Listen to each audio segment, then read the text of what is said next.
नमस्कार। क्या कहता है भारत में आपका स्वागत है और आप देख रहे हैं HBC न्यूज 18 का यूट्यूब पेज।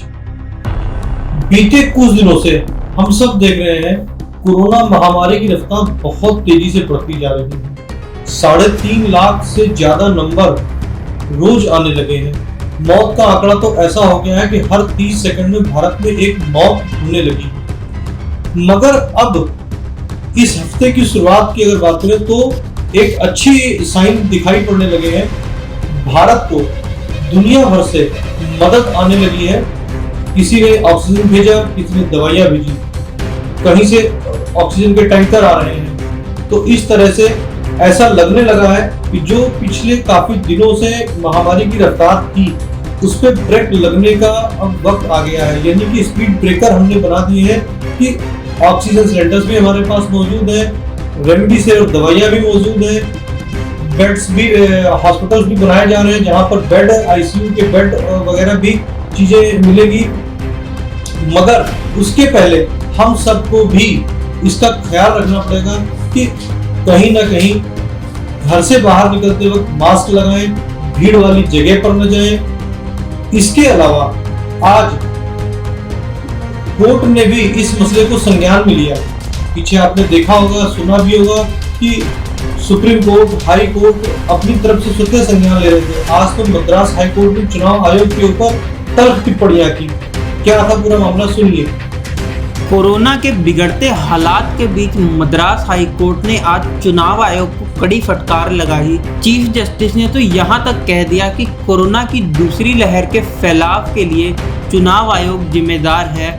उन्होंने आयोग को चेतावनी दी है कि 2 मई को काउंटिंग के दिन के लिए कोविड प्रोटोकॉल बनाए जाए और उनका पालन हो। ऐसा नहीं हुआ तो हम काउंटिंग शेड्यूल को रोकने पर मजबूर हो जाएंगे।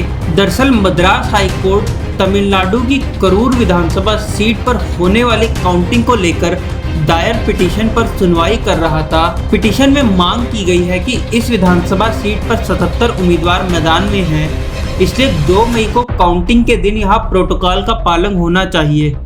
कहा जाता है कि जब आप किसी को दोगे तभी आपको कोई चीज मिलेगी।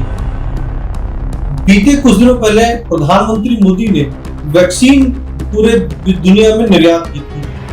आज उसी का नतीजा है कि पूरी दुनिया ने भारत को ऑक्सीजन सिलेंडर, वैक्सीन, दवाइयां, ऑक्सीजन के टैंकर्स इत्यादि चीजें भेजनी शुरू कर दी हैं। देखिए इस पूरी रिपोर्ट में। जनवरी में भारत सरकार द्वारा वैक्सीन मैत्री नामक अभियान के तहत विश्व भर में कोरोना वैक्सीन को सप्लाई किया गया था। अनेकों नेताओं और पार्टियों ने इसका विरोध भी किया था, लेकिन उस वक्त की हुई मदद आज भारत के लिए फायदेमंद साबित हो रही है, क्योंकि विश्व भर से भारत को आज कोरोना से जंग लड़ने में मदद की जा रही है। सिंगापुर और संयुक्त अरब अमीरात से भारत में टैंकर पहुंच रहे हैं। वहीं फ्रांस, रूस और सऊदी अरब के बाद अमेरिका ने भी भारत की मदद के लिए हाथ आगे बढ़ाया है। अमेरिका ने भारतीय वैक्सीन निर्माताओं की ज़रूरत पूरी करने के साथ ही डायग्नोस्टिक किट, PPE किट और वेंटिलेटर पहुंचाने का ऐलान किया है। शीर्ष मेडिकल संस्था CDC अपने वैश्विक कोष से भारत के लिए संसाधन मुहैया कराने में जुटा है। अब ऐसा लगने लगा है कि महामारी जल्दी ही काबू में आ सकती है, मगर उसके लिए हम सबका योगदान भी जरूरी है।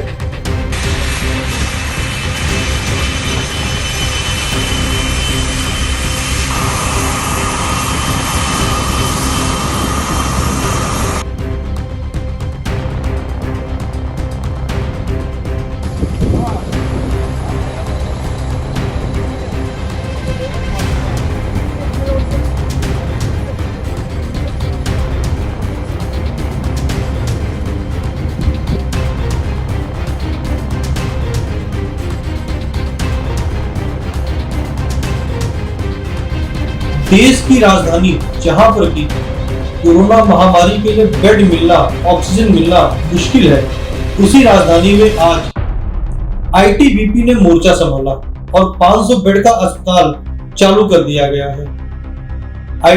दिल्ली के अलावा इंदौर में, हरियाणा में भी ऐसे अस्पताल बनाए जा रहे हैं। देश के विभिन्न राज्यों से भी ऐसी सुखद तस्वीरें आ रही हैं जहां पर कि अस्पताल बनाए जा रहे हैं या छोटे छोटे माइक्रो अस्पतालों का निर्माण किया जा रहा है।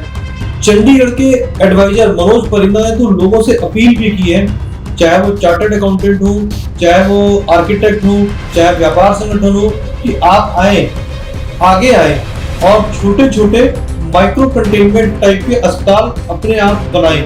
हम सहयोग करेंगे। दिल्ली में बढ़ते कोरोना मामलों को देखते हुए सरकार द्वारा 500 बेड का कोविड केयर सेंटर को एक बार फिर से सुचारू कर दिया गया है, जिसको कि आईटीबीपी के जवान संभालेंगे। यहाँ पर सभी प्रकार का उपचार मुफ्त होगा। कोई भी व्यक्ति अपनी मर्जी से अपना दाखिला यहाँ नहीं करवा सकता, उसको डिस्ट्रिक्ट सर्विलांस ऑफिसर की अनुमति चाहिए होगी। कुछ मंत्री ऐसे होते हैं जिनके शब्दों पे विवाद छिड़ जाता है। बात अभी हो रही है राजस्थान से आने वाले केंद्रीय मंत्री गजेंद्र सिंह शेखावत की। मंत्री जी पहुंचे तो थे अस्पताल में मरीजों को दिलासा देने, मगर दवाइयों और ऑक्सीजन की जगह पे उन्होंने कह दिया भगवान को नारियल चढ़ाओ, कृपा आएगी।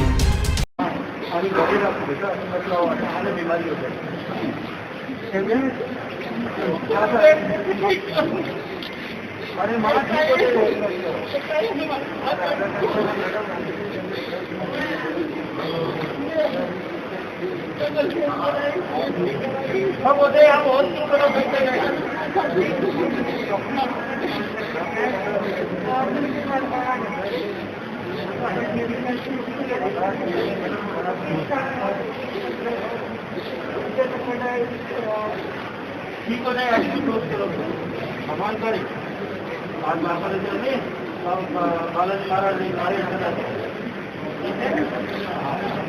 बालाजी महाराज ठीक है। यहाँ पर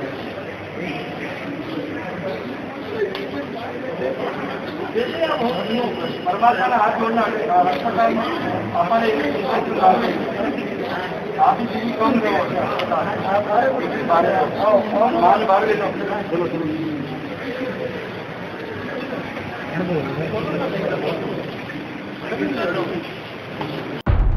मंत्री जी का इशारा तो भगवान की तरफ था, लेकिन लोगों ने उसके अर्थ का अनर्थ बना दिया।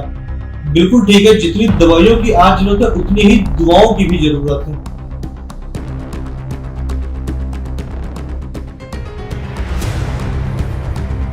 गोरखपुर से हमारे एक दर्शक हैं जिन्होंने पूरे देशवासियों के लिए एक पैगाम भेजा है। सुनिए वो पैगाम। नमस्कार, मैं रीना महेश्वरी गोरखपुर से। प्यारे दोस्तों, जैसा कि आप सभी जानते हैं, इस वक्त कोरोना महामारी हमारे चारों तरफ फैली हुई है। हम में से कुछ लोगों ने अपने प्रियजनों को खोया है, उनके साथ मेरी पूरी सहानुभूति है। परंतु मेरा आप सबसे सिर्फ एक नम्र निवेदन है कि इस परिस्थिति में पैनिक न हो। कृपया आप सब कुछ बातों का अगर ध्यान रखेंगे तो हम कोरोना से अपना बचाव कुछ हद तक कम कर सकते हैं। सबसे पहले सकारात्मक सोचें, रोज योगाभ्यास करें, सुबह शाम भाप लें, टहलना अपने डेली रूटीन में शामिल करें, और अगर आपके आसपास किसी को किसी तरह की परेशानी हो तो उसकी भी मदद करें। गाने सुने। अगर किसी को ऑक्सीजन लेवल कम हो जाता है तो उसके लिए प्रोन एक्सरसाइज करें। प्रोन एक्सरसाइज में पेट के बल लेट जाएं, सिर के नीचे एक तकिया लगाएं, पैरों के नीचे एक तकिया लगाएं और गहरी गहरी सांसें लें। इससे ऑक्सीजन लेवल काफ़ी हद तक कवर होता है। मैं मानती हूँ कि इस बीमारी ने सबको काफ़ी हद तक परेशान किया है, किंतु यदि हम सकारात्मक सोचेंगे तो हम इस पर काफ़ी हद तक विजय प्राप्त कर सकते हैं। ये परिस्थितियाँ भी हैं, कुछ समय बाद सुधर जाएंगी और हम वापस और मजबूत होकर लौटेंगे, क्योंकि हर रात के बाद सवेरा होता है। सकारात्मक रहें, सुरक्षित रहें, स्वस्थ रहें। अब सरकार तो पूरी कोशिश कर ही रही है महामारी को काबू में करने के लिए। हमारी और आपकी भी जिम्मेदारी बनती है कि इस महामारी में सरकार का सहयोग करें। बार बार एक अपील की जा रही है, मुंह पर मास्क लगाएं, 2 गज दूरी का पालन करें, भीड़ वाली जगह पर न जाएं और अनावश्यक यात्रा ना करें। HBC न्यूज 18 ने भी इसी पर एक टैगलाइन दी है, महामारी से लड़ने के 2 है सबसे जरूरी टास्क। महामारी से लड़ने के दो सबसे जरूरी टास्क, 2 गज दूरी रखो और मुंह पर रखो मास्क।